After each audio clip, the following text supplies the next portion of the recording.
saving the world. But you do have to do what me and Keith did. You do have to, on blind faith, trust someone who doesn't look like you and allow that person to educate you. So an allyship is not just calling your black friends saying what I do. It's going to black organizations that might be local and saying, what am I do? It's calling your friend and saying, what's the next thing you're doing? And I want to be an extra set of hands. Doesn't mean you get to go to the black people meeting, but it does mean that they say, I'm going to feed people on Skid Row. You show up. And you show up with empathy and care, and you do it. And I'm going to tell you, we need doctors in that space. We need lawyers in that space. We need legislators in that space. You know, we need the people who are really empowered to be in that space, because there's some things that need to happen on ground level that once the grassroots people have gotten it here, there needs to be money put behind these things. A lot of the problems that we have now that are erupting could have been solved in 96, 2006, 2016, and all these other years, but we chose not to, because we trusted the right thing's going to happen. Right thing's not going to happen unless we make it. And after that, you have the potential to truly be brothers and sisters. You have the potential to be past the letting cultural, national, religious markers evict the fact that I know that I'm talking and I'm with a human being, and at our very core, past any physical difference, my job is to honor the soul of that other human being. So there's no need to have allies because I'm not at war. I truly have a brother and sister. There's no need to have an ally because there's no threat of war. I refuse to send any 18-year-old boy or girl off to die. And that has to be something that's much, much deeper than policy, much, much deeper than the human condition in the last 500 years. We have to get back to that. So that's my humble opinion. I don't know, where that takes white America, but I hope we stay standing up, fighting together. Mike, we've been having this great conversation, and a lot of people watching, they probably want to know, because again, these things happen in flashes where 1 minute we're talking about this, everybody's fired up, everybody's willing to do things, and then the next minute, the momentum dies. So how can the people who are watching now, how can they keep this conversation, this action, this momentum going? Take this conversation, get 8 to 10 people around you, your neighbors and people who live within 10 square miles, and start to see what you can do to affect. And then connect with other people that may be in closer proximity, 30, 40, 50 miles, even another city or places that are doing it right, or that are doing it right in other places. Connect with those people. And just if all of us do a little bit, no one has to do a lot. If all of us do a little, if all of us pick a little to do, no one will have to do a lot. That's a word right there. If we all do a little bit, nobody has to do a lot. Has to do a lot, absolutely. Nobody has to do a lot. Mike, I have enjoyed this conversation like I enjoy every conversation with you. I can certainly talk to you. Yes, it is mutual. The mutual respect and love in society right here. Thank you. And more importantly, thank you for everything you do on the ground. I mean, so many people, I knew that you tell the truth the way it needs to be told, but a lot of people during this time of crisis have been exposed to you and understand that, you really are for the people. This is called We the People. This is you all day long. So thank you for all the work and all the inspiration, all the words, everything that you're adding to this conversation, and more importantly, to this action. With that said, we have to say goodbye, but we don't have to get out of here just yet, because I'm gonna toss this on to my brother, Van Jules, who can take it from here.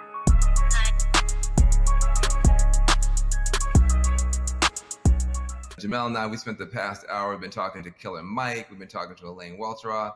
We also got a chance to see that amazing video from Lil Baby. Jamel, what did you get from your conversation with Killer Mike? And more importantly to me, what do you make of this moment that we're in? The one thing you can always expect from Killer Mike is blunt honesty. I think that's why a lot of people look at him as a really credible voice right now.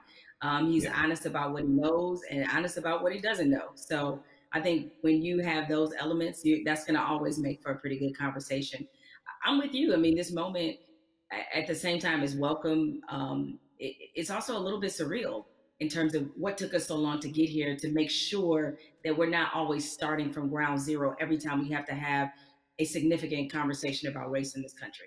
Why do you think it's different this time? Because there have been videos before, and yet people still now act like they're shocked. Help me understand what's different this time from your point of view. What's your theory? It's two things that I think stood out about the George Floyd video. One, there was no yeah, but. And granted, in my mind, we've seen videos where there was no yeah, but people nevertheless invented a yeah, but. But in this one, there really wasn't one. Even if you were Stretch Armstrong trying to stretch and find one, there just wasn't one. What always has just stuck with me is the look on this officer's face as he was kneeling on George Floyd's neck. It was so cold. It was as if this were Thursday. And he showed such a little emotion, remorse, any emotion you want to name. He didn't show any of that as he killed a man in the middle of the street with bystanders looking on. So I think that situation, coupled with the fact we had already been reeling from Ahmaud Arbery, we had already been reeling from Breonna Taylor. And even though the situation wasn't fatal, there was definitely a storm of frustration at what happened with Christian Cooper. So this all together leads us to this moment where finally, even the most adamant naysayers who wanted to pretend as if this wasn't a structural problem, what could they say?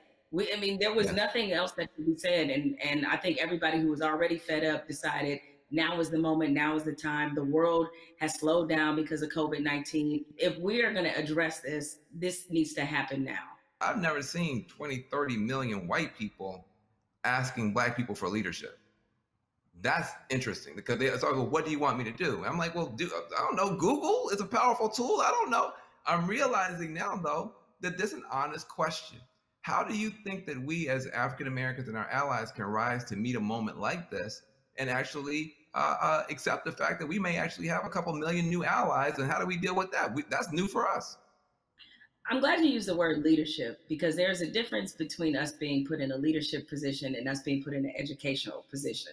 The educational part, we are long past, right? Like we don't want to be educating anybody else about race. We're not here to soothe you. We're not here to make you feel better. But leadership is something different. And it looks different depending on how you want us to take that leadership. Certainly, we are accustomed to being a voice on these issues. We're accustomed to setting the agenda. It's fine if we continue to lead in that direction.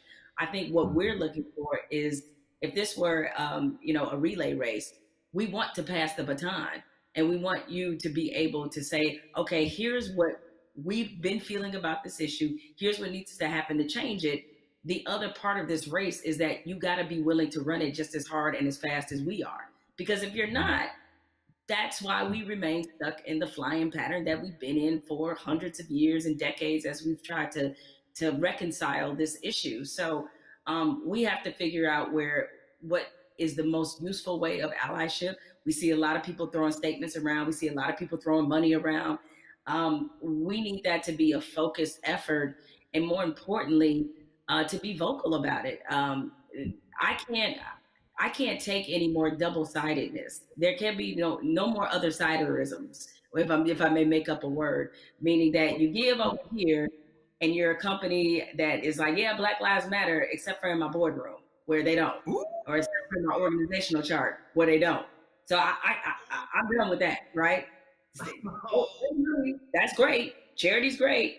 Charity doesn't change structural racism, right? What changes it is when you actively look in your building and ask, why aren't there more Black people in this building, in this boardroom, in this C-suite? So the allies that we have, what you can do, change the structure and cultures of your companies, of your businesses, of wherever it is you have influence. Start there.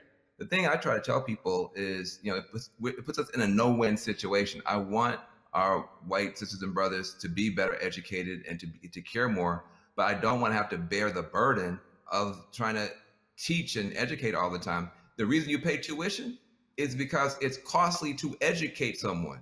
You coming up to me and saying, educate me, that's costly to me emotionally and from a time point of view. Also, I think we have to be very honest. Nobody would go up to somebody and say, teach me Russian in 5 minutes. And by the way, make me feel good about it. Right? I mean, you wait, hold on a second. Like, you want me to teach you about racism, which is the history of race in America is just as complicated as Russian. And you want me to teach you that in 5 minutes. And also, if I make you feel bad about it in any way, now I got to be your therapist too. And like you said, soothe you or whatever. That's got to stop. I would love for somebody to come to me and say, I made my whole family watch the 13th and read The New Jim Crow and read White Fragility. And we had a question on page 52. Now, hey, we can have that conversation all day long. because you're doing your homework. But don't flop on me like you never heard of Google. If you wanted to know about cryptocurrencies or whatever, you find that stuff out before any Black person ever heard of it. So I'm sure you can educate yourself about anything you want to know. I have to say something to you because I've never gotten a chance to talk to you. I feel like I know you because I'm such a big, mad, crazy Stan and fan. But I love you to death. I just am so proud of you. I'm saying proud of you almost as Patrick. I am so proud that you exist. Where do you find the strength to continue to do what you're doing and say what you're saying, even in the face of opposition, to the point where now the whole world has to listen to you? Where did you find the strength when they weren't listening? I guess maybe this is just part of the Black woman's condition, is that we don't know any other way. And most of us, I come from a line of Black women who were just like this. My mother's like this. My grandmother was like this, where it's the old phrase we've all used as Black people, making a way out of no way. And scream until they hear you. You know what I'm saying? Is that because the opposite, to do the opposite of that is that I can't even afford to do that. I don't know any other mode but to fight for what's right, but to try to stand on the right side of history, but to speak for people who don't have a voice or a platform as large as mine, because somebody did it for me. What advice do you have for people who want to have these conversations, maybe not as well spoken, not as well read as you might be, but who really are sincere and want to have a conversation? I think you have to start from a point of honesty and being real about what some of your beliefs, prejudice, biases are, where they come from, why you learned them. I think if you take anything else beyond race, as we get older, we do a whole lot of unlearning. Young folks, when you get to like your 30s, you do a whole lot of that, right? But my advice is to always start from the point of truth and honesty and self-awareness. And you'd be surprised what you can get accomplished just by digging into those things. I mean, if you know you come from a racist background, or if you come from where race was talking about a certain way, be honest about what those conversations were and what they taught you. And ask yourself, is this the kind of person that you really want to be? Yeah, I feel like there's a 21st century mindset and a 21st century skill set that, everybody's going to need a mindset of empathy. I mean, we're going to be dealing with, people, every color, flavor, every kind of human being ever born. We all have to deal with each other now because of the internet, because of just the world economy. You're going to be competing against people in China and Nigeria. That's just the world. So you have to have a mindset of empathy to really try to understand where people are coming from. You have to have a skill set of listening. If you understand this conversation, you can talk to Black folk and brown folk and Muslims, everybody else. So we're trying to confer a benefit to you. We're trying to make you better. It'll make my life better, but it'll make your life better too. Now, what charity are you supporting? Well, as some people can maybe see my T-shirt, it says support Black journalists, right? The lack of still Black journalists in most newsrooms is pretty appalling. What changed my life and what got me really on the right path in this business was being a member of the National Association of Black Journalists. NABJ is the largest minority journalism organization in the country.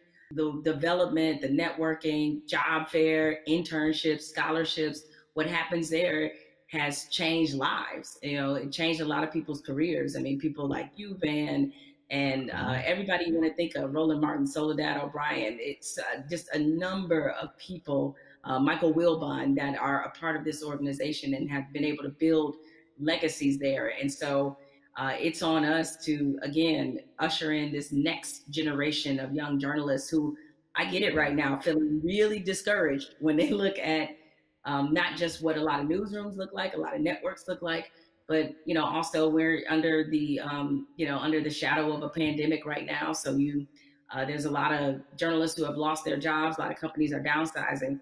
They need a reason to believe and to be in this business. And so NABJ has done so much for my career and continues to do that for others. So that's the charity that I support, and the organization that has changed my life and that of many others. Well, listen, I second that, third that, and fourth that. NABJ is a beautiful organization. I've got groups I want to support as well. But what I want to say to you is just thank you for your light, for your leadership, for your courage, for your entrepreneurship, for your T-shirts and all that type of stuff. Make sure to support the sister businesses, and let's keep this conversation going. Much love to you. Thank you, Van. This is a pleasure.